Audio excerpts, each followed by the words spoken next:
Hello everyone, revision में आपका फिर से स्वागत है। उम्मीद है दोस्तों कि आपकी तैयारी अच्छी खासी चल रही होगी। तो दोस्तों आज मैं फिर से आपके लिए रीजनिंग के टॉप 30 एमसीक्यूज लेकर आ रहा हूँ और ये टॉप 30 टॉपिक से ही होंगे। मतलब एक ही वीडियो काफ़ी होगी आपके पूरे के पूरे रीजनिंग को रिवाइज करने के लिए। यदि आप पहली बार भी तैयारी कर रहे हैं, इवन यदि आपकी तैयारी हो चुकी है, दोनों के लिए ये सीरीज़ बहुत इंपॉर्टेंट है। यदि आप वीडियो पर नए हैं तो पहले जाइए लाइक शेयर एंड सब्सक्राइब कर लीजिए, तभी आने वाली वीडियोज़ के नोटिफिकेशन आपको मिल पाएंगे। तो चलिए बिना किसी देरी के बढ़ते हैं हमारे आज के वीडियो की ओर। हाँ तो दोस्तों वीडियो स्टार्ट करने से पहले सबसे पहले लिखिए कमेंट बॉक्स पर जय हिंद। उसके बाद कॉपी पेन हाथ में पकड़ लीजिए, क्योंकि प्रैक्टिस मेरी नहीं प्रैक्टिस आपकी चल रही है, तो मेरे साथ साथ आप बनाते चलिएगा। पहले वीडियोस को पॉज कीजिएगा, फिर सॉल्व कीजिएगा, उसके बाद कमेंट बॉक्स में उसका आंसर दीजिएगा। लास्ट में मुझे बताइएगा कि आपके कितने प्रश्न यहाँ पर सॉल्व हुए हैं, और सारे के सारे मैं प्रीवियस ईयर क्वेश्चन लेकर आ रहा हूँ। ठीक है, तो इससे बाहर तो कुछ क्वेश्चन पूछेगा नहीं। तो चलिए हमारा पहला क्वेश्चन है, दी गई आकृति में त्रिभुजों की संख्या कितनी है। ये काउंटिंग फिगर से क्वेश्चन है। ठीक है, तो देखिए इस त्रिभुज में आपको काउंट करना है कितने त्रिभुज हैं। ऑप्शन है ए 20, बी 11, सी 22 और ये डी है, ई 10 या ई इनमें से कोई नहीं। ये एसीएफ 2016 का क्वेश्चन है। तो देखिए दोस्तों, इस प्रकार के त्रिभुजों को काउंट करने की मैंने ट्रिक बता रखी है। देखिए जिस प्रकार से अगर ये वाली आकृति आपको दिखेगी तो यहाँ पर आपको काउंट करना है 1 और 2, फिर आपस में दोनों को जोड़ दीजिए तो कितने हो जाएंगे, 3 त्रिभुज। इस प्रकार से अगर ऐसी आकृति आपको दिखी तो सीधे आपको 3 त्रिभुज काउंट करना है। तो इस प्रकार से सबसे पहले यहाँ पर आकृतियों को देखिए आप, ये आकृति ये दिख रही है आपको, देखिए सेम वही तो आकृति है। तो यहाँ पर कितने त्रिभुज हो जाएंगे, 3। ठीक उसी प्रकार से यहाँ भी वैसे ही आकृति दिख रही है, तो यहाँ भी 3 त्रिभुज हो गए। वैसे ही यहाँ भी एक त्रिभुज दिख रहा है, वैसा ही है ना, देखिए आकृति सेम है, यहाँ भी 3 त्रिभुज और सेम आकृति यहाँ भी है, ये भी हो गया 3 त्रिभुज। इस प्रकार से 3 3 6 3 9 और 3 12 त्रिभुज आपको मिल गए। ठीक है, अब उसके बाद आपको छोटे छोटे त्रिभुजों को और काउंट करना है। देखिए पहला त्रिभुज ये हो गया, दूसरा ये हो गया, तीसरा और चौथा, तो 4 त्रिभुज आपको और मिल गए, प्लस हमें करना है 4 त्रिभुज। ठीक है, अब देखिए और कौन से त्रिभुज आपको देखने को मिले। ठीक है, सबसे पहले इसको मैं क्लियर कर देता हूँ, इतना तो आपने समझ लिया होगा, है ना। अब आगे मैं आपको और बताता हूँ। तो देखिए पहले आपने इन आकृतियों को देखा है सिंगल सिंगल, अब इन दोनों आकृतियों को आपको मिलाना है आपस में। ठीक है, जब इन दोनों आकृतियों को आप आपस में मिलाएंगे ना, फिर एक और नया त्रिभुज बनेगा। कौन सा, देखिए ये वाला, ये त्रिभुज बनेगा, एक त्रिभुज। ठीक उसी प्रकार नीचे भी एक त्रिभुज बनेगा। ठीक है, इसी प्रकार से यहाँ 2 त्रिभुज बन गए। सेम वैसा ही इन दोनों को आपको आपस में मिलाना है, ये आकृति और ये आकृति को आपस में आप मिला दीजिए, तो यहाँ पर से एक त्रिभुज बन गया ऊपर में। ठीक उसी प्रकार से नीचे भी आपको एक त्रिभुज देखने को मिल जाएगा। यहाँ भी कितने त्रिभुज हो गए, 4 त्रिभुज, है ना। तो 2 और 2 4 त्रिभुज यहाँ भी हो गए। ठीक है, अब चलिए फिर से इसको क्लियर कर देता हूँ। मैं क्लियर इसलिए कर रहा हूँ ताकि आपको अच्छे से समझा सकूँ, एग्जाम टाइम में आपको कोई भी दिक्कत ना हो। अब हम आते हैं बड़े त्रिभुजों की ओर। तो देखिए छोटे छोटे त्रिभुज तो हो गए, अब बड़े त्रिभुज में भी सेम आकृति आपको देखने को मिलेगी, जैसा कि मैंने पहले बताया है। ये आपको आकृति दिखी, ये देखिए ये वाली आकृति आपको फिर से दिख गई। जैसे ये आकृति दिखी आप कितना काउंट कर देंगे, 3 त्रिभुज। वैसे ही आकृति यहाँ भी तो है, ये देखिए। ठीक है, यहाँ पर भी आप काउंट कर देंगे सीधा 3 त्रिभुज। 3 और 3 कितने त्रिभुज हो गए, 6 त्रिभुज आपको फिर से देखने को मिल गए। तो क्या इतने ही त्रिभुज होंगे, नहीं, फिर से मैं आपको बताता हूँ कि और कौन कौन से त्रिभुज है। अब देखिए आप दोनों बड़े त्रिभुजों को भी तो आपस में मिलाएंगे। देखिए ये त्रिभुज और ये त्रिभुज को आप आपस में मिला दीजिए, फिर से बड़े त्रिभुज कौन से बन गए, देखिए ये देखिए बड़ा वाला त्रिभुज बना। ठीक है, ये एक त्रिभुज बन गया। ठीक उसी प्रकार से नीचे भी तो एक त्रिभुज बनेगा, ये देखिए। ठीक है, तो इस प्रकार से एक और त्रिभुज यहाँ बन गया, तो टोटल कितने हो जाएंगे, 2 त्रिभुज और। तो चलिए अब जोड़िए सबको, तो कितने त्रिभुज हो गए, 12 4 16, 16 4 20, 20 6 26 और 2 28। तो 28 यहाँ पर ऑप्शन में है क्या, नहीं, तो इसमें से आंसर हो जाएगा ऑप्शन नंबर डी। टोटल त्रिभुजों की संख्या कितनी हो जाएगी, 28। ठीक है, उम्मीद है आपको चीज़ें समझ में आई होंगी, इसलिए ईजी वे में मैंने सभी चीज़ों को काउंट करके बता रखा है। ठीक है, चलिए नेक्स्ट ये देखते हैं, नेक्स्ट क्वेश्चन। अब डायरेक्शन से संबंधित क्वेश्चन है। क्वेश्चन है, एक व्यक्ति 5 मीटर सीधे चलता है और फिर दाईं तरफ 10 मीटर चलता है। उसके पश्चात प्रत्येक बार बाईं ओर मुड़ते हुए क्रमशः 10, 5 और 10 मीटर चलता है। अब वह अपने प्रारंभिक स्थान से कितनी दूरी पर है आपको बताना है। चलिए सीधे सीधे हम लाइन से सॉल्व करते जाते हैं। सबसे पहले बोला है एक व्यक्ति 5 मीटर सीधे चलता है, किसी भी दिशा में आप ले जाइए भाई 5 मीटर सीधे। तो चलिए ये मैं 5 मीटर सीधे चल गया, ठीक है, ये 5 मीटर सीधे। अब दूसरे कलर से लेता हूँ। फिर वो दाईं तरफ 10 मीटर चलता है। अब वो दाईं तरफ मुड़ा तो देखिए इधर का दाईं ओर क्या हो गया, देखिए इस ओर, ये चला इस ओर 10 मीटर, 10 मीटर चले गया, ठीक है। उसके पश्चात प्रत्येक बार बाईं मुड़ना है उसको, ठीक है। तो हर बार आपको बाईं ओर मुड़ना है।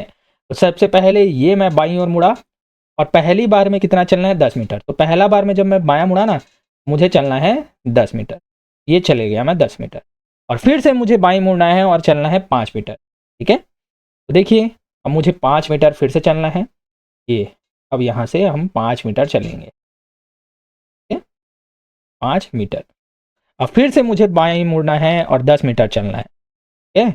अब 10 मीटर मुझे फिर से चलना है। तो देखिए ये 10 मीटर है तो यहाँ तक, देखिए इसके बराबर में ही तो चलेगा 10 मीटर, ये 10 मीटर मुझे यहाँ चलना है। मैं यहाँ पर पहुँच गया हूँ, ठीक है। अब वह अपने प्रारंभिक स्थान से कितनी दूरी पर है आपको बताना है, बस यही आपका आंसर निकालना है। तो देखिए प्रारंभिक बिंदु ये है और वर्तमान बिंदु ये है, ठीक है। तो यहाँ से लेकर यहाँ तक की आपको दूरी निकालनी है। तो कैसे निकालनी है, तो मैं काउंट कर लेता हूँ, x मानता हूँ ये दूरी को, ठीक है।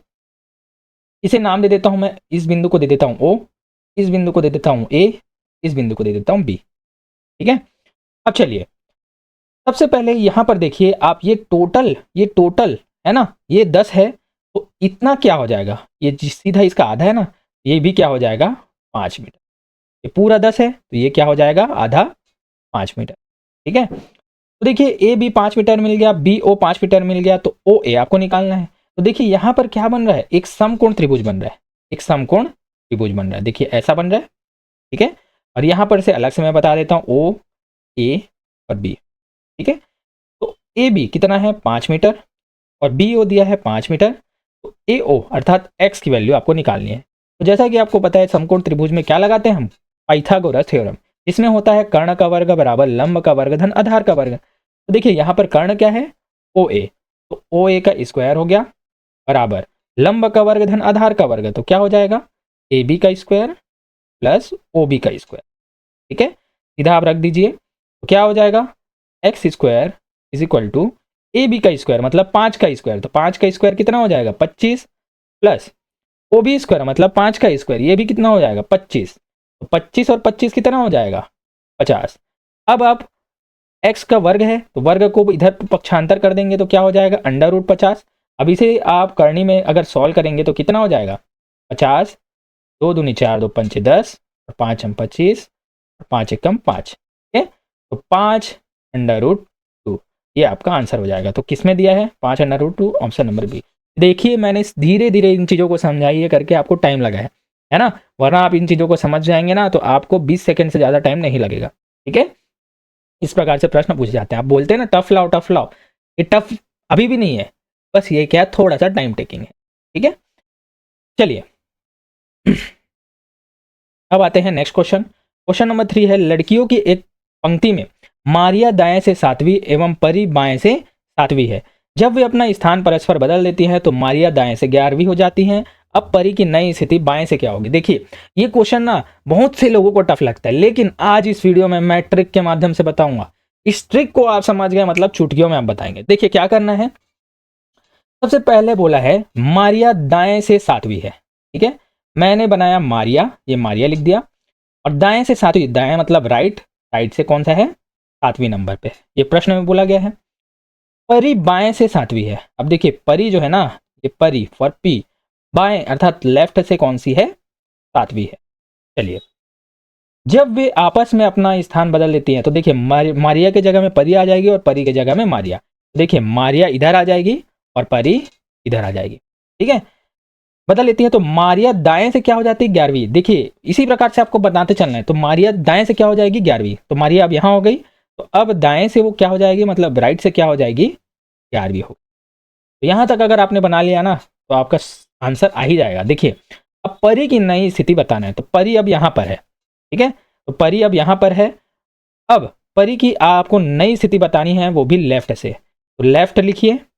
अब देखिए आपको क्या करना है, जिस प्रकार से मारिया 7 से 11 हुई, मतलब क्या हुई, +4 आगे गई। ठीक है, उसी प्रकार से आपको परी को भी +4 आगे लाना है। तो 7 में से +4 कीजिए तो ये भी एल भी क्या हो जाएगी, 11वीं। तो यहाँ पर जो परी थी ना, अब कौन से स्थान पर होगी, 11वीं स्थान पर। तो आपका आंसर हो जाएगा ऑप्शन नंबर बी। ठीक है, यही आपका आंसर होगा। इससे ज़्यादा आपको कुछ नहीं करना, बस आपको स्थान चेंज करना है और जितना आगे दूसरा वाला गया है उतना ही आगे आपको पहले वाले को ले आना है, वही उसका स्थान होगा। इतनी आसान सी ट्रिक है ना, इस प्रकार से आपको क्वेश्चन बना के रखना है। नेक्स्ट वीडियो में मैं सेम इसी प्रकार का क्वेश्चन लाऊंगा और आपसे बना के दिखाने को बोलूंगा। इसकी प्रैक्टिस ज़्यादा से ज़्यादा कीजिए। ठीक है, अब यहीं पर अगर आपको पूछ दिया जाए कि पंक्ति में टोटल लोगों की संख्या कितनी है, ठीक है, लोगों की संख्या, तो अगर लोगों की संख्या निकालनी है ना, तो आपको बस इन दोनों को आपस में प्लस कर देना है और -1। तो 11 + 7 -1, -1 क्यों किया, क्योंकि 2 बार काउंट हो जाएंगे एक व्यक्ति। तो 11 और 7 18, 18 - 1 बराबर 17। तो टोटल पंक्ति में संख्या कितनी है लोगों की, तो 17। ठीक है, चलिए नेक्स्ट देखते हैं। ब्लड रिलेशन से क्वेश्चन है, एक्स डब्ल्यू की बहन है, वाई वी का पिता है, एक्स जेड की पुत्री है, जबकि जेड वाई से विवाहित है, वी डब्ल्यू का भाई है, डब्ल्यू वाई से किस प्रकार संबंधित है। बहुत ही इजी क्वेश्चन है, देखिए कैसे बनेगा। सबसे पहले बोला गया है एक्स डब्ल्यू की बहन है। ठीक है, मैंने बनाया एक्स को, देखिए एक्स जो है ये डब्ल्यू की है बहन। ठीक है, तो लड़कियों को हमेशा किस में दर्शाता हूं मैं, गोले से।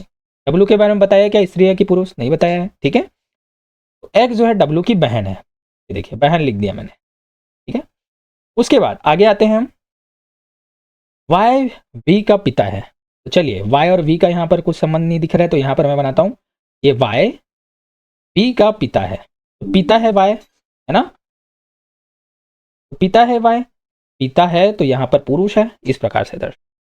ठीक है, अब एक्स जेड की पुत्री है, चलिए भाई फिर से बनाते हैं। एक्स जेड की पुत्री है, तो देखिए एक्स जो है ना ये जेड की पुत्री है, चलिए ये जेड है ऊपर में आ जाएगा, जेड की पुत्री है। ठीक है, जेड वाई से विवाहित है। अब देखिए जेड जो है वाई से विवाहित है, देखिए वाई और जेड को पति पत्नी बना दिए। अब अगर वाई पुरुष है तो जेड ऑटोमेटिकली क्या हो जाएगी, स्त्री हो जाएगी ना, क्योंकि पति और पत्नी है ये लोग। चलिए वी डब्ल्यू का भाई है। अब देखिए ये जो डब्ल्यू और वी में क्या संबंध है, ये वी जो है डब्ल्यू का भाई है, ये भी भाई है, तो इसमें मैं दर्शा देता हूं पुरुष से।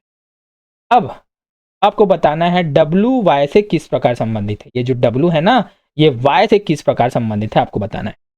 तो कहीं ना कहीं आप अगर समझेंगे तो देखिए एक्स का पिता जेड और माता वाई है, क्योंकि एक्स और डब्ल्यू भाई बहन है या भाई भाई है, यहाँ पर ये नहीं बताया गया ना ये स्त्री है या पुलिस है। तो वैसे ही डब्ल्यू भी जेड और वाई का या तो बेटा होगा या तो बेटी। तो आपका आंसर हो जाएगा जो डब्ल्यू है वाई का या तो पुत्र हो सकता है या तो पुत्री, क्योंकि यहाँ पर कहीं भी लिंग का निर्धारण नहीं किया गया है। तो आपका आंसर हो जाएगा ऑप्शन नंबर। ठीक है, उम्मीद है आपको चीजें समझ में आ गई। नेक्स्ट देखते हैं, अब ये मोड़ने से संबंधित है ना, पेज मोड़ने से। चित्र को मोड़ने पर जो बॉक्स बनेगा उससे विकल्प चुनिए। देखिए इस प्रकार से दिया गया है और 4 यहाँ पर ऑप्शन दिए गए हैं। ठीक है, तो ये इस प्रकार का क्वेश्चन ना बहुत ही ईजी होता है। कैसे, अब मैं आपको बता, तो जैसे मैंने पिछले वीडियो में बता दिया है, जो पहला है ना उसको एक छोड़ के दूसरा में जब देखेंगे ना तो वही उसका विपरीत होता है। देखिए जैसे ये खाली बॉक्स का विपरीत क्या हो जाएगा, अपोजिट क्या हो जाएगा, ये खाली बॉक्स हो जाएगा एक छोड़ के। ठीक उसी प्रकार से इस बिंदु का विपरीत क्या हो जाएगा, ये लाइन वाला। ठीक है, और जो शेष बचा है ना, ये जो बाहर तो इस बाहर का विपरीत क्या हो जाएगा, ये प्लस हो जाएगा। ठीक है, तो अगर आपने विपरीत देखना समझ लिया ना तो आप इस प्रकार के क्वेश्चन सॉल्व कर सकते हैं। अब एक और पॉइंट आपको मैं बता देता हूं कि आपको क्या करना है। आपको ये याद रखना है कि कोई भी विपरीत फलक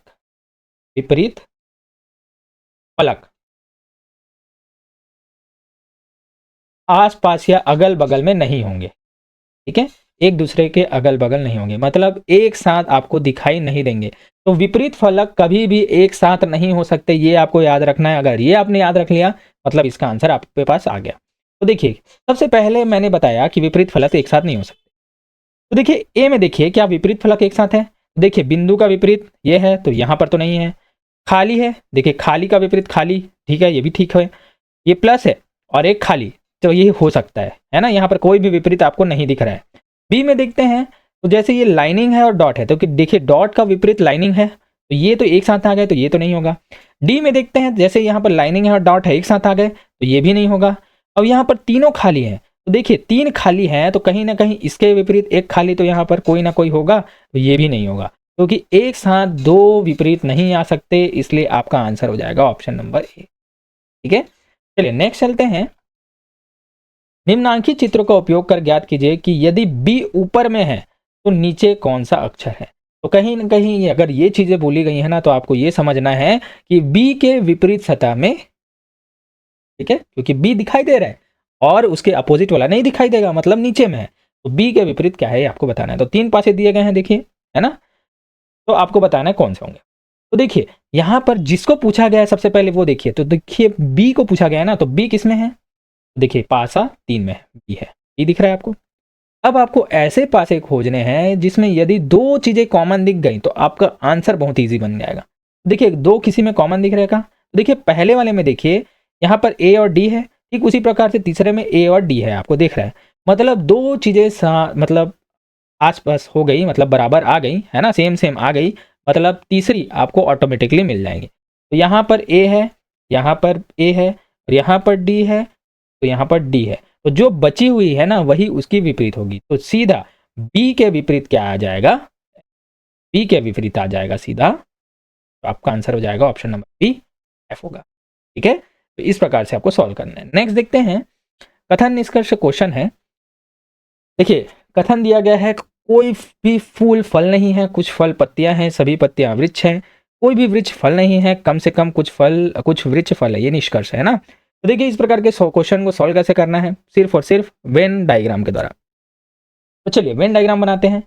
सबसे पहला बोला है कथन, कोई भी फूल फल नहीं है की बात की गई, तो दोनों अलग अलग होंगे। यहां पर मैंने बनाया फूल और ये मैंने बना दिया फल, क्योंकि दोनों अलग अलग है।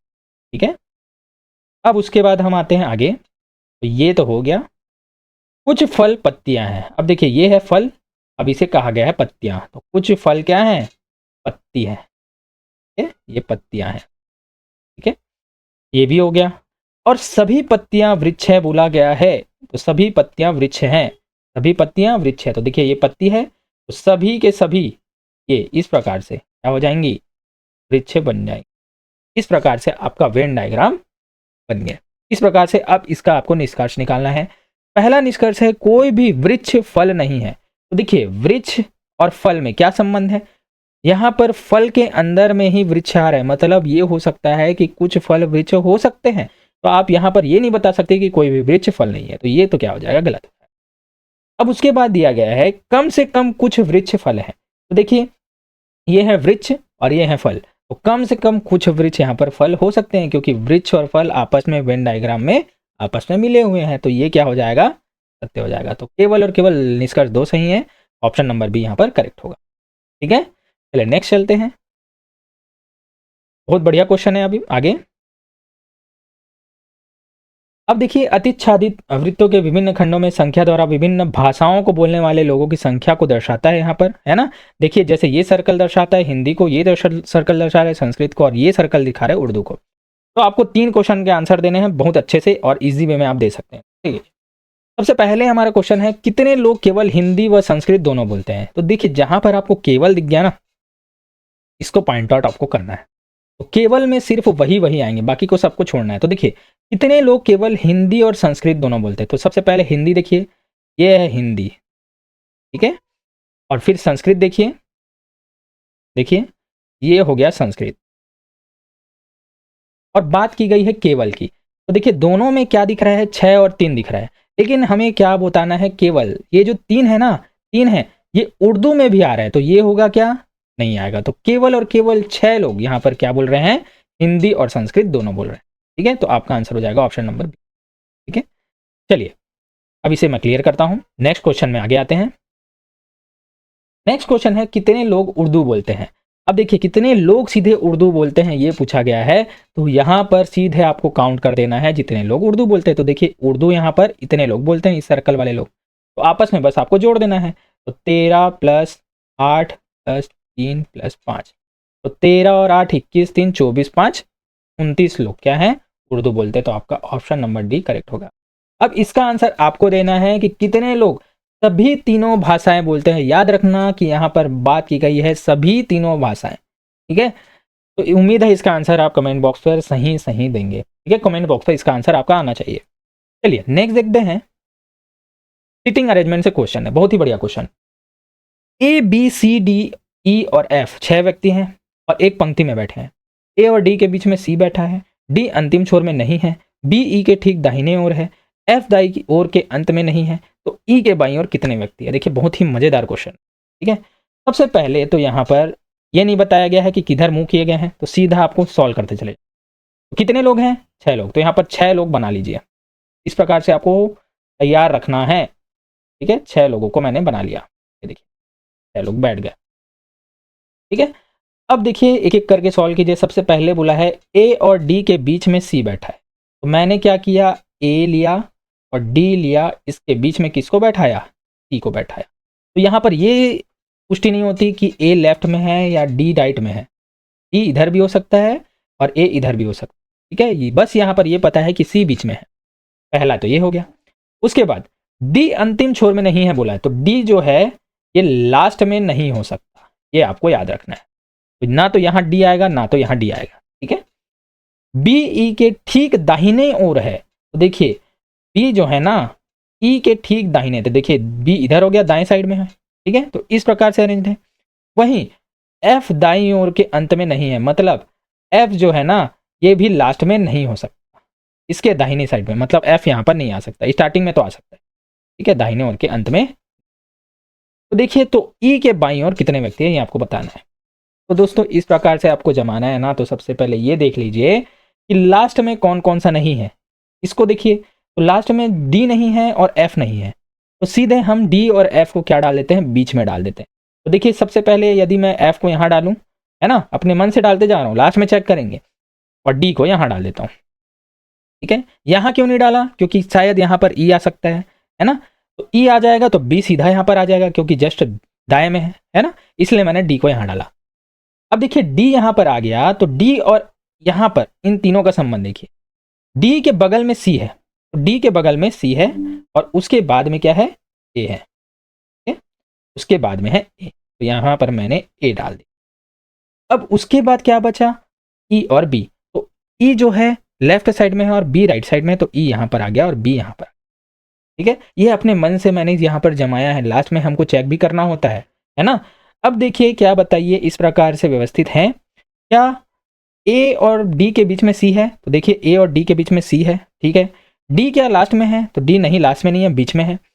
ई के बगल में बी है, तो जी हाँ ई के बगल में बी है। और एफ क्या लास्ट में है? तो एफ नहीं, लास्ट में नहीं है, एफ भी बीच में है। तो इस प्रकार से E B F D C A आपका वेल अरेंजमेंट होगा। ठीक है, तो दोस्तों आपको आंसर देना है ई के बाईं ओर, मतलब इस साइड में कितने व्यक्ति हैं? तो ई के बाईं ओर कोई भी नहीं है, तो आपका आंसर हो जाएगा ऑप्शन नंबर डी, उपयुक्त में से कोई नहीं। ठीक है, चलिए नेक्स्ट देखते हैं। यदि किसी कूट रचित भाषा में इंडिया को 95491 लिखा जाता है तो दिल्ली को क्या लिखा जाएगा? ठीक है, बहुत ही अच्छा क्वेश्चन है। तो इस प्रकार से जब भी ऐसे कूट दिया जाता है ना, आपको क्या करना रहता है, मैंने आपको बताया है। सबसे पहले नंबरिंग कर दीजिए। तो आई का नंबरिंग क्या है? 9, एन का होता है 14 14, डी का होता है 4, आई का होता है 9 और ए का होता है 1। इस प्रकार से मैंने कर लिया। अब यहाँ पर मिलाइए, यहाँ पर लिखा है 9 5 4 9 1। तो देखिए 9 4 9 1 तो यहाँ पर है ना, 9 4 9 1 तो है, लेकिन यहाँ पर बीच में 14 है। तो 14 को 5 कैसे बनाएंगे? 1 और 4 को आप आपस में जोड़ दीजिए, तो ये क्या बन गया? 5 बन गया। ठीक है, मतलब जहां पर भी आपको डबल संख्या दिखी है आपको आपस में जोड़ देना है, तो यहाँ पर वो संख्या आपको मिल जाएगी। तो अब आपको निकालना है दिल्ली का। ठीक है, दिल्ली का निकाल दीजिए। बस आपको यहाँ पर नंबरिंग करनी है। सबसे पहले डी का होता है 4, ई का होगा 5, एफ का एल का होता है 12, एच का होगा 8 और आई का होगा 9। ठीक है, अब जहां पर डबल दिखे वहां पर जोड़ देना है। यहाँ पर 1 और 2 12 दिखा है, तो इसे आपस में आप जोड़ दीजिएगा। तो कितना हो जाएगा? 5 और 4 9, धन 3, धन 8 और 16 और 17, जोड़िए 17 और 3 20 और क्या हो जाएगा? अच्छा यहाँ तो जोड़ना नहीं था, यहाँ पर सीधे क्या दिया है? कूट निकालना है। सीधा आपका आंसर हो जाएगा 4 5 3 8 और 9। तो 4 5 3 8 और 9 किसमें? ऑप्शन नंबर ए में करेक्ट आंसर हो जाएगा। ठीक है, तो बस आपको कूट लिखना था और उसमें जहां पर भी डबल दिखा है, डबल अंक वाले संख्याएं हैं, उसको आपस में जोड़ देना था, वही आपका आंसर है। बहुत ईजी था। नेक्स्ट देखते हैं, किसी कोड में 7 4 3 का मतलब आम अच्छे हैं, 6 5 7 का मतलब है अच्छा खाना खाओ, और 9 3 4 का मतलब है आम पके हैं। बताइए उस भाषा में किस अंक का मतलब पका होगा, पका का आपको नंबर निकालना है। तो हर प्रैक्टिस सेट में इस प्रकार के क्वेश्चन मैंने करा रखे हैं, तो अगर एग्जाम में इस प्रकार का क्वेश्चन आएगा आपसे मैं गारंटी लेता हूँ नहीं छूटेगा, क्योंकि हर टाइप से मैं करा रहा हूँ ना। तो चलिए इस प्रकार से आपको सबसे पहले इसे जमा लेना है, मैंने जमा के पहले से रख लिया है टाइम बचाने के लिए। तो देखिए 7 4 3 आम अच्छे लिखा गया है, 6 5 7 अच्छा खाना बनाओ है ना, तो लिख लेंगे, और फिर 9 3 4 है तो आम पके हैं, ये आपको इस प्रकार से लिख लेना है। अब देखिए यहाँ पर आपको देखना है कि किसमें पका है, पका वाला कौन सा है, देखिए तीसरे में है, ठीक है। तो तीसरे में लीजिए, तीसरे को लीजिए, और किसी भी ऊपर के दोनों में से किसी को भी लीजिए। तो देखिए छोटा पहला है तो मैं पहले और तीसरे को ले लेता हूँ, ठीक है। तो देखिए पहले और तीसरे में कॉमन क्या है, कॉमन अंक मैंने देखा तो पहले में है 4, वैसे ही तीसरे में भी 4 है, ठीक है। और वैसे ही पहले में है 3, तो तीसरे में भी क्या है 3 है, 3 और 4 कॉमन दिख रहे हैं। तो उसी प्रकार से यहाँ पर शब्दों में कौन कौन से कॉमन है, यहाँ पर भी आम है और यहाँ पर भी आम है, ठीक उसी प्रकार यहाँ पर भी है और यहाँ पर भी है। मतलब 4 और 3, 4 और 3 तो पक्का का नहीं होगा कोड, ठीक है। तो 4 और 3 को तो आपको हटा देना है। अब क्या बचा, अब बचा है पके, ठीक है। तो पका हुआ यहाँ पर आपको दिख रहा है, पका हुआ दिख रहा है, और साथ में अंक कौन सा दिख रहा है, 9 दिख रहा है। अब आपको बस खोजना है कि कहीं पर भी 9 है क्या। तो सबसे पहले यहाँ पर मैंने देखा तो 9 तो किसी में नहीं है, और फिर से वैसे ही देखना है क्या कहीं भी और पका हुआ दिख रहा है क्या, नहीं, पका हुआ भी कहीं पर नहीं दिख रहा है, मतलब कहीं भी दोहराव तो है ही नहीं, तो जो बचा है वही तो होगा इसका आंसर। तो पका का कूट हो जाएगा 9, तो सीधा आपका आंसर हो जाएगा 9, आपको और कहीं भी चेक करने की जरूरत नहीं है, ठीक है। चलिए नेक्स्ट देखते हैं क्वेश्चन नंबर 12। डेमोक्रेटिको EDMORCATCI लिखे गए हैं, तो उसी में कॉन्टिन्यूस, ये क्या है, कॉन्टिन्यूस है ना, कॉन्टिन्यूस होता है, कॉन्टिन्यूस नहीं होता, CONTINUOUS होता है। वो किस प्रकार लिखा जाएगा, तो देखिए इस प्रकार से सबसे पहले कूट को समझिए। कूट को समझने के लिए ना सबसे पहले इसको इस प्रकार से लिख लीजिए, क्या लिखा गया है, डेमोक्रेटिक, ठीक है, डेमोक्रेटिक मैंने लिख लिया, आई है ना ये डेमोक्रेटिक आई, ठीक है। अब उसको क्या लिखा गया है यहाँ पर, EDM, ये लिखते हैं, इसे लिखा गया है EDMORCATCI। अब बताना है आपको कि ये किस प्रकार से अरेंज किए गए हैं। अगर आप ध्यान से देखेंगे ना तो देखिए आप पाएंगे, जैसे पहले 2 लेटर्स को आप देखिए, पहले में DE है तो दूसरे में क्या हो जाएगा ED, मतलब D पहले इधर हो गया, फिर E का यहाँ पर हो गया। अब फिर आगे हम देखेंगे तो M का M ही रहा, O का M O ही रहा, ठीक है, यहाँ पर कोई चेंजेस नहीं हुई। फिर से यहाँ पर मैंने देखा तो यहाँ पर C आ गया, यहाँ पर R आ गया, क्रॉस हो गया। तो ये तो वैसे का वैसा रहा, A भी वैसा का वैसा रहा, T भी वैसा का वैसा रहा। अब देखते हैं I भी यहाँ पर क्रॉस हुआ, फिर C भी यहाँ पर क्रॉस हुआ। मतलब आपने पहले क्या समझा कि पहले 2 क्रॉस होंगे, फिर 2 वैसे के वैसे रहेंगे, फिर से 2 क्रॉस होंगे, फिर 2 वैसे के वैसे रहेंगे, फिर 2 क्रॉस होंगे, इस प्रकार से आपका सभी चीज़ें चलती रहेंगी। तो ये नियम यदि आपने समझ गया ना तो आप बना सकते हैं। अब हमको निकालना है कॉन्टिन्यूअस, ठीक है। तो यहाँ पर लिख लेते हैं कॉन्टिन्यूअस, CONTINUOS,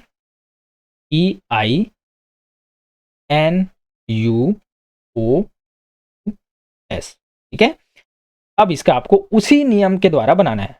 तो सबसे पहले क्या किए थे, पहले 2 को क्रॉस, तो पहले 2 C इधर आएगा और O इधर आएगा, O बन गया और फिर C बन गया। फिर पहले 2 क्रॉस, फिर 2 क्या है वैसे के वैसे रहेंगे, तो N भी वैसे का वैसा, T भी वैसे के वैसा, तो N को वैसा रखो, T भी वैसा रखो, ठीक है। उसके बाद फिर 2 को क्रॉस करेंगे तो I ये क्रॉस होगा, N इधर आएगा, N इधर कर देंगे, I ये हो गया। फिर 2 को स्थिर तो U वैसे ही रहेगा, O वैसे ही रहेगा। फिर 2 को क्रॉस करेंगे तो S इधर आ जाएगा, U इधर आ जाएगा। ये कहाँ पर दिख रहा है, OCNTNINIUOUSU, तो ऑप्शन नंबर C यहाँ पर करेक्ट होगा।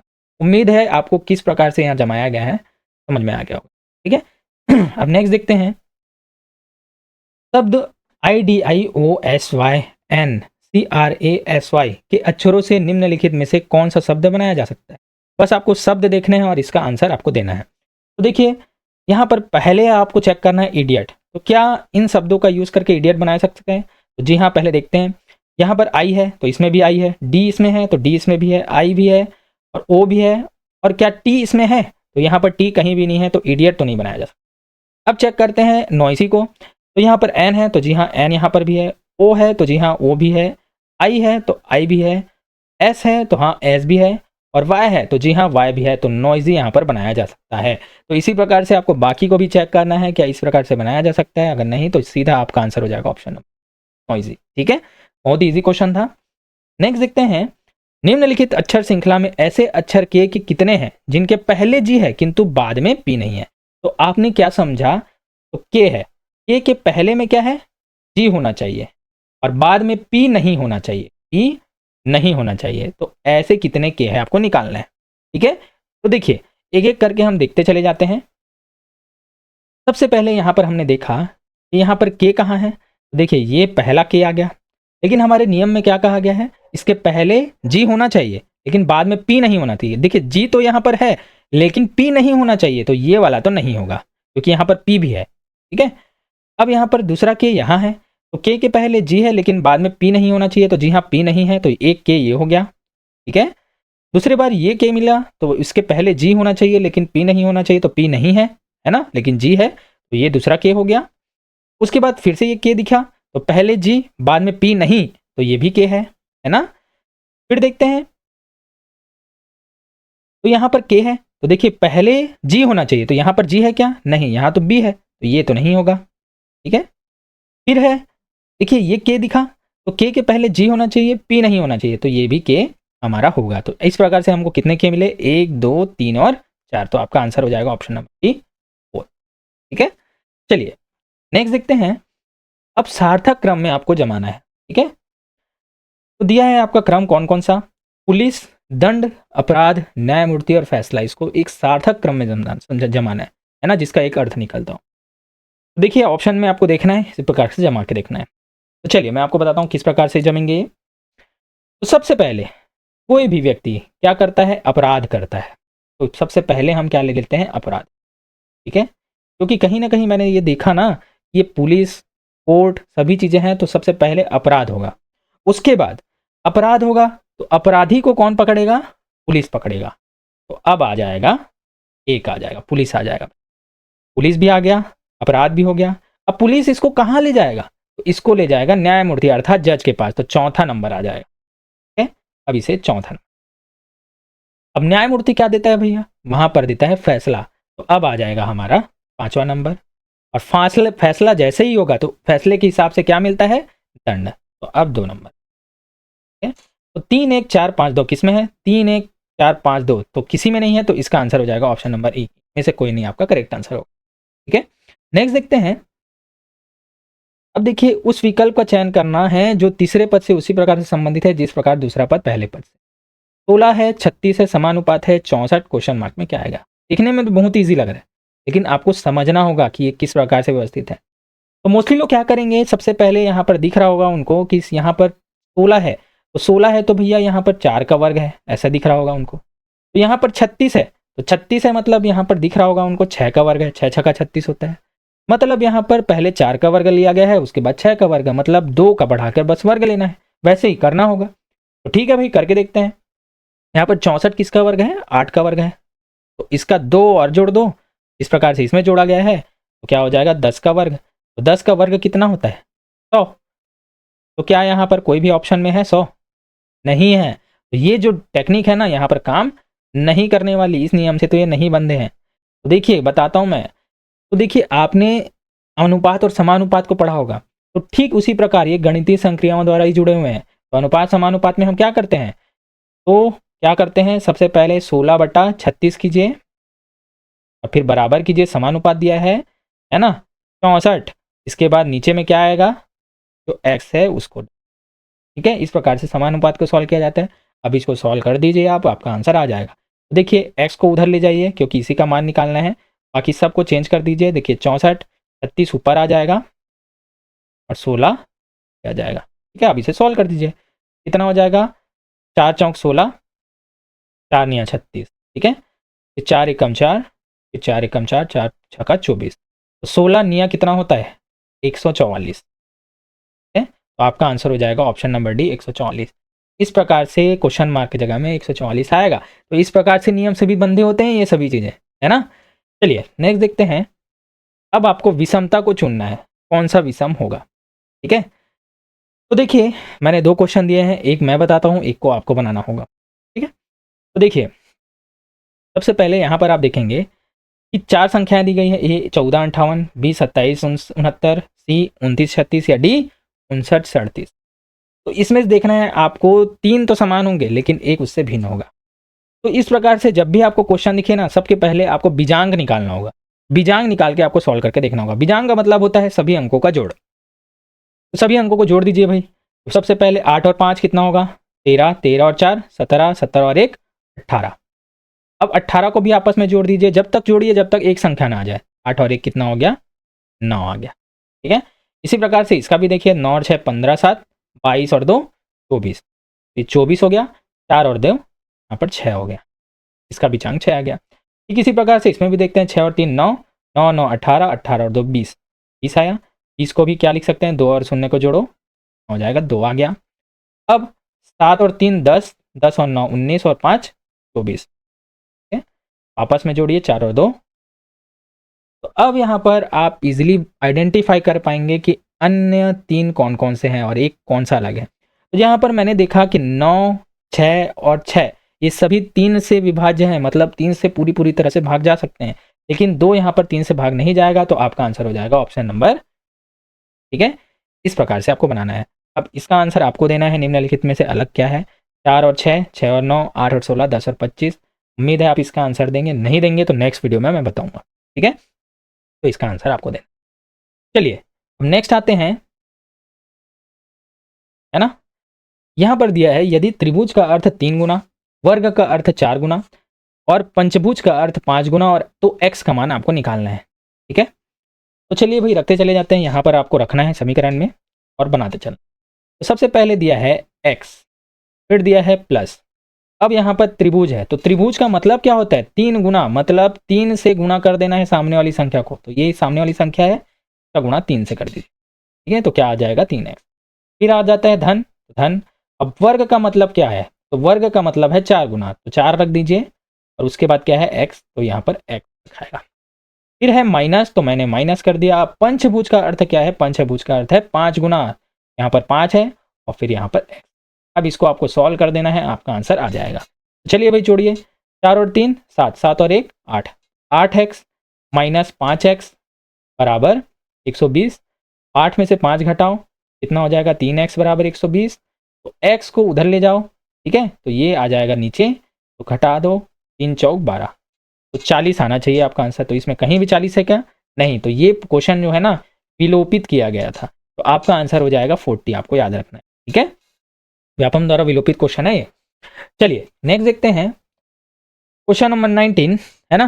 दिया है 3 9 25 65, क्वेश्चन मार्क की जगह में क्या आएगा, है ना। इससे विलुप्त पद से क्वेश्चन है। तो देखिए इस प्रकार से श्रेणी में अगर आप देखेंगे ना, अंतर के द्वारा भी सॉल्व नहीं होगा। देखिए यहाँ पर अंतर है क्या है, यहाँ पर बहुत ज़्यादा है ना। तो इस प्रकार से तो ये सॉल्व नहीं होगा। ये कैसे सॉल्व होगा मैं बताता हूँ। तो सबसे पहले आपको क्या करना है, बहुत ही अलग मेथड है ना, अच्छे से देखिए। सबसे पहले मैंने क्या किया, 3 लाने के लिए 2 का गुणा 1 से किया। क्यों कर रहा हूँ मैं बताऊँगा। 2 का गुणा 1 से किया, फिर 1 को जोड़ दिया, तो क्या आ जाएगा 3। 2 1 कम 2, धन 1 3 आ गया। देखिए 3 आ गया। अब 2 का जो है सीधा मैं क्या करूँगा, डबल। तो 2 का डबल कितना होगा, 4। और पहले यहाँ पर 1 का गुणा किया था, अब किसका गुणा करूँगा मैं, 2 का गुणा, ठीक है। और जोड़ूंगा उतने को ही, 1 को ही जोड़ना है मुझे। तो कितना हो जाएगा, 4 दूनी 8 और 1 9 हो जाए। तो 9 आया, जी हाँ। तो ये नियम सही है। अब देखते हैं 25 हमको लाना है। तो यहाँ पर 4 है, फिर से मैं 4 का डबल क्या होगा, 4 का डबल, बस डबल डबल को गुणा करते जाना। 4 का डबल 8 है, यहाँ पर 1 है, फिर 2 है, अब क्या हो जाएगा 3, और सभी में 1 को जोड़ना है। यहाँ पर क्या हो जाएगा, 8 या 24 और 1 25, ये 25 आ गया। अब मुझे 8 का भी डबल करना है, बस डबल करते जाओ, यहाँ पर से 1 बढ़ाते जाओ, फिर +1 कीजिए। तो ये क्या हो जाएगा, 16 चौक 64 और 1 65, 65 आ गया। मतलब अब हमको क्या करना है, 16 का डबल। तो 16 का डबल कितना होता है, 32। और अब गुणा किससे करेंगे, पहले 4 से किए, तो अब किससे करेंगे, 5 से। सभी में 1 जोड़ रहे हैं हम लोग, ठीक है। अब चलिए भाई 32 गुणा 5 कीजिए, 5 दूनी 10, 1 5 से 15 और 1 16। 160 धन 1 कीजिए तो कितना आ जाएगा 161 आपका आंसर नंबर करेक्ट होगा। ठीक है, चलिए नेक्स्ट देखते हैं। विलुप्त पद ज्ञात करना है। देखिए हर टाइप के मैं क्वेश्चन लेकर आ रहा हूँ ना, तो यहाँ पर आपको ध्यान रखना है। तो देखिए यहाँ पर दिया है 11 सही 1/9, 12 सही 1/2, 14 सही 2/7 और 16 सही 2/3। तो क्वेश्चन मार्क की जगह में क्या आएगा? ठीक है, यहाँ पर ऑप्शन दिया है। तो सबसे पहले आपको क्या करना है, इसको सिंप्लीफाई कर लेना है। तो सिंप्लीफाई कैसे करते हैं? सबसे पहले ये जो सामने वाली संख्या है ना, इन दोनों को गुणा करते हैं आपस में, और फिर जो गुणा में आता है आंसर उसको ऊपर वाले से जोड़ देते हैं। तो क्या करेंगे, तो 11 निया 99, 11 निया 99, ठीक है, और ऊपर वाली संख्या को जोड़ दे देंगे। ठीक है, 99 होगा धन 1 और नीचे में जो थी वही होगी, तो कितना हो जाएगा 100/9। इस प्रकार से आपको सॉल्व करना है। ठीक है, उम्मीद है आप समझ गए होंगे। तो देखिए अच्छे से मैं आपको बता देता हूँ। सबसे पहले ये क्या हो जाएगा, तो 11 निया 99 धन 1 100, अर्थात इसको लिखेंगे हम 100/9। ठीक है, इसको मैं यहाँ लिखता हूँ अच्छे से बड़े अक्षरों में, तो ये हो जाएगा 100/9। ठीक है, अब उसके बाद है दूसरा वाला, तो 12 दूनी क्या हो जाएगा 24, 24 को 1 से जोड़ोगे तो कितना आ जाएगा 25, तो 25/2। ठीक है, उसके बाद 14 का गुणा किससे करना है 7 से, तो 14 सत्ते 98, 98 और 2 कितना हो जाएगा 100, तो 100/7 है। उसके बाद दिया गया है 16, तो 16 तिया 48, 48 और 2 कितना हो जाएगा 50, 50/3। इस प्रकार से मैंने सभी को सिंप्लीफाई कर लिया। अब आपको निकालना है इस क्वेश्चन मार्क की जगह में क्या आएगा, मतलब इसके बाद क्या आएगा, है ना। तो हमको सीरीज बस समझनी है। तो अगर मैं सीरीज में देखूं तो पहली और तीसरी को आपने देखा, तो पहले में ऊपर में 100 है और नीचे में क्या है 9 से 7 हो गया। तो देखिए 9 से 7 हो गया, मतलब यहाँ पर क्या हो गया है -2। ठीक है, और 100 वैसे का वैसा ही रहा है। ठीक है, तो उसी प्रकार से हमको सीधे तीसरे में जाना है। तो तीसरे में भी क्या होगा, ऊपर में 100 वैसा का वैसा रहेगा। ठीक है, और नीचे में 2 माइनस हो रहा है, तो 7 में भी क्या करना है हमको 2 माइनस करना है। तो क्या हो जाएगा 7 में से 2 माइनस करोगे तो 5 आ जाएगा। तो 5 को आप 100 से भाग दे दो, तो 5 एकम 5, 5 दूनी 10 शून्य। आपका आंसर हो जाएगा ऑप्शन नंबर। बहुत ही ईजी क्वेश्चन था, ईजी होकर भी टफ होता अगर आपको इसका पैटर्न समझ में नहीं आएगा, है ना। तो मैंने बता दिया, अब इस प्रकार के क्वेश्चन जैसे ही आप देखेंगे इस प्रकार से बना लेंगे। चलिए नेक्स्ट देखते हैं। हाँ, तो दिया है 1111 और फिर दिया है 1 2 3 4 3 2 1, फिर समानुपात दिया है 61, फिर क्वेश्चन मार्क में क्या आएगा बताना है। अगर आपने इसकी प्रैक्टिस नहीं किया ना तो आप बना ही नहीं पाएंगे इसे। कैसे, चलिए मैं आपको बताता हूँ। मुझे पता है कि जब हम 111 मतलब 1111 का गुणा करते हैं ना इससे 1111 से, तो इस प्रकार से गुणा आपको कैसे करना है पता है, एक बहुत ही शानदार ट्रिक है। 1111 और 1111 को जब आपको गुणा करना है तो सबसे पहले ये देख लीजिए कि क्या दोनों में 4-4 अंक है। जी हाँ, दोनों में 4-4 अंक है। तो अब अगर आपको दिख गया कि दोनों में 4-4 अंक है तो सीधा आपको लिख देना है 1 2 3 4, सीधे गिनती। अब इसी 4 को फिर से उल्टा करना है 4 3 2 1। तो 1111 गुणित 1111 का गुणा 1 2 3 4 4 3 2 1 है। तो यहाँ पर दिखे दिया है क्या 1 2 3 4 4 3 2 1, है ना। यहाँ पर 2 4 हो गया, है ना, 4 3 2 1 ऐसा होता है। तो दोस्तों यहाँ पर मैंने समझ गया कि दोनों को अगर हम गुणा करेंगे ना तो ये संख्या आती है, मतलब उसी प्रकार से 61 में भी हमें क्या करना है 61 का गुणा करना है, तो आपका आंसर आ जाएगा। चलिए भाई गुणा कीजिए। तो 1 का गुणा है ना 6, फिर क्या हो जाएगा 6 कम 6 6 6 का 36, 1 12 1 7 और हो जाएगा 3, 3 7 2 1 किसमें है option number C correct answer. ठीक है, चलिए नेक्स्ट देखते हैं। चित्र में लुप्त पद ज्ञात करना है। ठीक है? लुप्त पद आपको ज्ञात करना है, तो क्वेश्चन मार्क की जगह में क्या आएगा आपको। तो देखिए यहाँ पर अगर आप ध्यान से देखेंगे ना तो 50 5 और 125 में क्या संबंध है।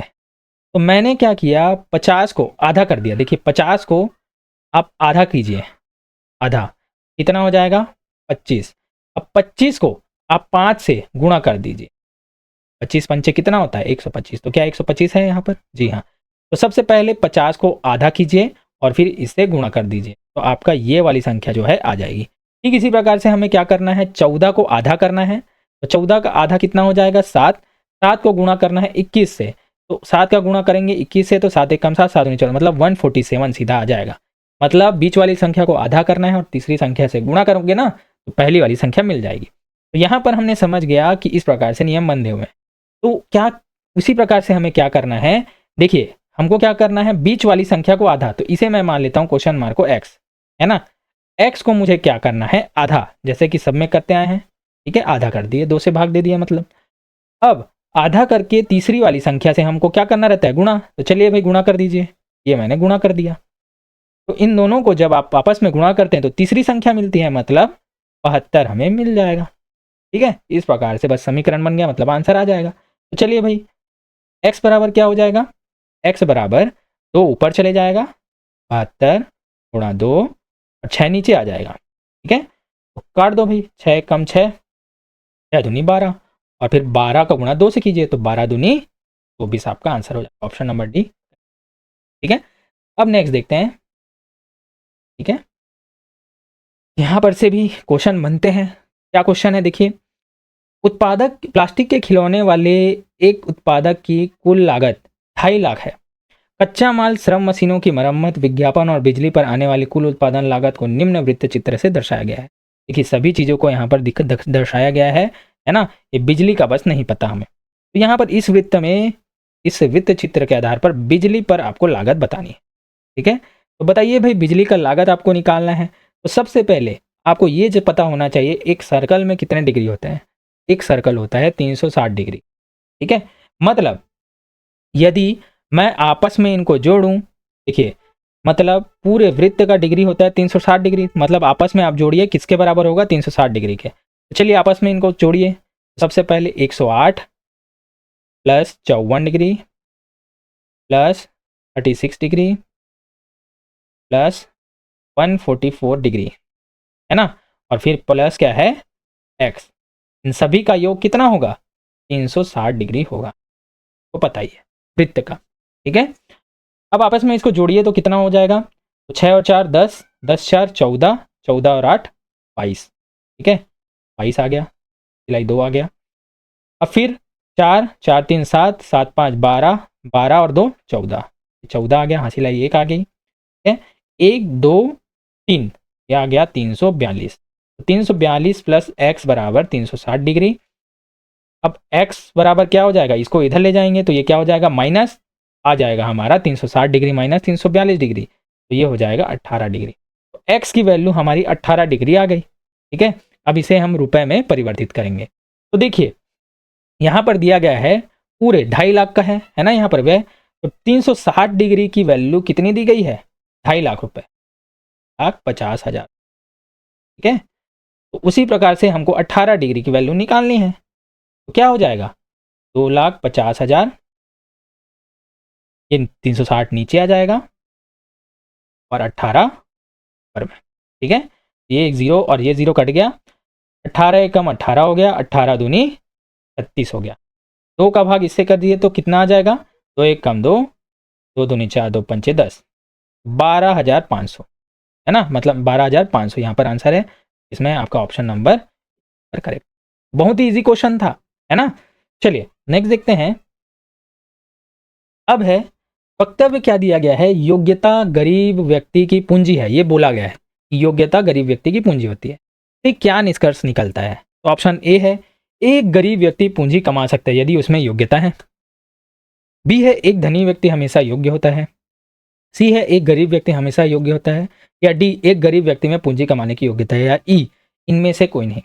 तो दोस्तों योग्यता गरीब व्यक्ति की पूंजी है, ये कहा गया है, मतलब योग्यता की गुण बताया गया है कि अगर आप योग्य है ना तो कोई भी पैसा कमा सकता है। तो आपका आंसर हो जाएगा ऑप्शन नंबर ए, कि एक गरीब व्यक्ति भी पूंजी कमा सकता है यदि उसके पास योग्यता है। तो योग्यता की खास बात यहाँ पर बताई गई है। ठीक है, नेक्स्ट देखते हैं।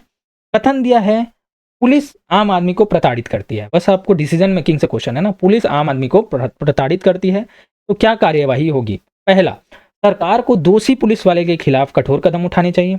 या दूसरा, पुलिस बल को जनता से व्यवहार करने के लिए शिक्षित करना चाहिए। तो बताइए कौन सा सही होगा, केवल एक, केवल दो, या दोनों में से कोई नहीं, या दोनों। तो दोस्तों पुलिस यदि आम आदमी को प्रताड़ित करती है तो सबसे पहला, सरकार को दोषी पुलिस वाले के खिलाफ ना कठोर कदम उठाने चाहिए, तभी वो आगे से ऐसा नहीं करेगा। तो ये भी क्या होगा, सही होगा।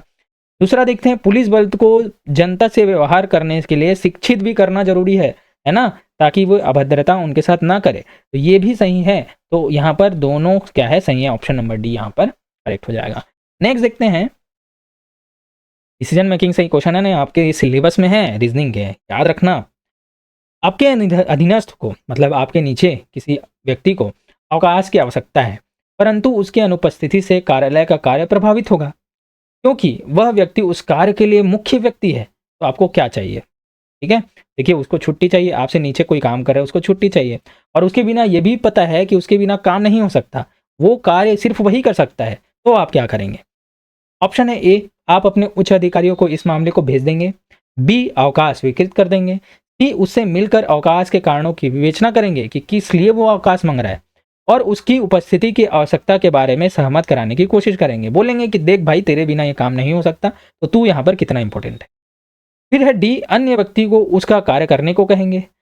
या ई, उपरोक्त में से कोई नहीं। तो दोस्तों आपका आंसर हो जाएगा ऑप्शन नंबर सी, है ना। हम उसका पहले बात सुनेंगे और फिर उसको बताएंगे कि ये काम कितना इंपॉर्टेंट है और तुम्हारे बिना ये काम नहीं हो सकता। डी क्यों नहीं होगा? क्योंकि उसके बिना वो कार्य जो है ना, वही व्यक्ति स्वयं कर सकता है, उसके अलावा कोई नहीं। तो डी तो हो ही नहीं सकता, किसी और को कैसे बोल सकते हैं, है ना। ऑप्शन नंबर सी करेक्ट होगा। नेक्स्ट देखते हैं, अब संचार कौशल से क्वेश्चन है। मोनिका एक सफल शिक्षिका है। वह अपने छात्र छात्राओं के साथ अच्छे संबंध स्थापित करने में खालिस्तान और खालिस्तान दोनों संचार कौशलों का सम्मिश्रण करती है। आपका ऑप्शन है ए, मौखिक और दृश्य। बी, अंतर्व्यक्तिक और अंतःव्यक्तिक। सी, प्रत्यक्ष संपर्क और मौखिक। डी, मौखिक और गैर मौखिक। ई, सामाजिक और मौखिक। दोस्तों यदि आपने मेरी संचार कौशल वाली क्लास देखी होगी तो आप यहाँ पर समझ पाएंगे कि कौन कौन से कौशल कहाँ कहाँ पर यूज होते हैं। तो इसका सीधा आंसर हो जाएगा ऑप्शन नंबर डी। वो किसका यूज करेगी? मौखिक और गैर मौखिक। मौखिक में सिर्फ हम बोलते हैं, गैर मौखिक में सांकेतिक प्रक्रिया, मतलब हाथ से इशारा करना, है ना। तो बच्चों को यही चीज तो चाहिए, मुंह से बोलो और इशारों हाथ से अपने भावों द्वारा उन्हें समझाओ। तो मौखिक और गैर मौखिक दोनों का वो यूज करेगी। ठीक है, नेक्स्ट देखिए, फिर से संचार कौशल का ही क्वेश्चन है। निम्नलिखित में से कौन सा अंतर्व्यक्तिक कौशल में सम्मिलित है? ठीक है, आपका ऑप्शन है ए, व्यक्ति की प्रश्न का सही उत्तर देने की योग्यता। बी, व्यक्ति की दूसरे व्यक्तियों के साथ प्रभावी वार्तालाप करने की योग्यता। सी, व्यक्ति की सही तरीके से अपना कार्य करने की योग्यता। या डी, व्यक्ति की सम्मेलन में विचार प्रकट करने की योग्यता। तो दोस्तों मैंने दो चीजें बताई थी, अंतःव्यक्तिक और अंतर्व्यक्तिक। अंतर्व्यक्ति में व्यक्ति स्वयं से बातें करता है, और अंतःव्यक्ति में है ना, व्यक्तित्व में देखिए, अंतः में स्वयं से, लेकिन अंतर्व्यक्तित्व में क्या करता है, वो दूसरे व्यक्ति से पारस्परिक संबंध या बात करता है। दोस्तों आपका आंसर हो जाएगा ऑप्शन नंबर बी, व्यक्ति के दूसरे व्यक्तियों से प्रभावी वार्तालाप। ये क्या है? अंतर्व्यक्तिक कौशल। तो यदि आपने वो वीडियो नहीं देखी है ना, तो जरूर जाके देखिए, आपसे कोई भी संचार कौशल का क्वेश्चन नहीं छूटने वाला। ठीक है, नेक्स्ट देखते हैं, क्वेश्चन नंबर 19 है, 1/4 को निरूपित करने का कौन सा तरीका गलत है, आपको बताना है। ठीक है, तो सबसे पहले ये समझिए कि बटा को हम कैसे भागते हैं। तो जैसे हम क्या लिए, एक सर्कल लिए, एक वृत्त लिए, तो बटा का मतलब क्या होता है, हम इसे बराबर भागों में बांटेंगे, बराबर भागों में बांटेंगे। तो जैसे 4 दिया है तो 4 बराबर भागों में बांटेंगे, और उसमें से 1/4 अगर दिया है, एक भाग को हम देंगे, इसे हम बोलेंगे 1/4। मतलब 4 बराबर भागों में से एक को चुनना। तो आपको बराबर को याद रखना है, तभी इसे आप बना सकेंगे। जैसे आप देखेंगे ना ए में, तो ये ए में ना वर्ग को 4 बराबर भागों में बांटा गया है और एक को लिया गया, तो ये तो सही होगा 1/4 के लिए। लेकिन वहीं बी को अगर हम देखें तो इसे भी 4 भागों में बांटा गया है और एक को लिया गया है, लेकिन यहाँ पर बराबर नहीं है। देखिए ये बहुत बड़ा है, फिर उससे ये छोटा है और ये सबसे छोटा है, तो ये क्या बराबर विभाजित हुए? तो नहीं, तो ये तो नहीं होगा। ठीक इसी प्रकार से इसे भी 4 बराबर भागों में बांटा है और एक को लिया, तो ये सही होगा। इसे भी 4 बराबर भागों में बांटा है और एक को लिया, तो ये भी सही होगा। तो केवल और केवल बी आपका गलत आंसर। ठीक है, नेक्स्ट देखते हैं, चित्र को पहचानिए और उसका पूर्ण रूप आपको बताना है कि इसमें क्या आएगा। इसका आंसर आपको देना होगा। ठीक है, तो दोस्तों उम्मीद है इसका आंसर आप देंगे। और एक और क्वेश्चन आपको देता हूं 30 और 31, क्योंकि इस प्रकार के क्वेश्चन मैंने बार बार करा रखे हैं। उम्मीद है आप इसका आंसर देंगे। तो देखिए इसमें 31 में क्या कहा गया है, आईना इमेज, आईना का होता है ना, दर्पण प्रतिबिंब क्या होगा। दर्पण प्रतिबिंब और जल प्रतिबिंब इतने बार मैंने बताया है ना, कि यदि आपने उस प्रकार की वीडियो देखी है तो इसका आंसर आप गलत दे ही नहीं सकते। मतलब सपने में भी आप इसके क्या देंगे, आंसर ऐसे ही दे सकते हैं। ठीक है, तो चलिए दोस्तों, अगर आपसे ये नहीं बनता तो नेक्स्ट क्लास में मैं इसका सॉल्यूशन लेकर आऊँगा, और बन जाता है तो अच्छी बात है यार, मैं समझूंगा कि आपकी तैयारी अच्छी खासी चल रही है। दोस्तों इसी प्रकार की सीरीज़ के लिए मेरे चैनल को बने रहिए, और अगर वीडियो अच्छी लगी हो तो यार लाइक, शेयर और सब्सक्राइब जरूर कीजिएगा। इसी प्रकार के वीडियो के साथ हम मिलते हैं अपने नेक्स्ट वीडियो में। आज के वीडियो पर बने रहने के लिए धन्यवाद।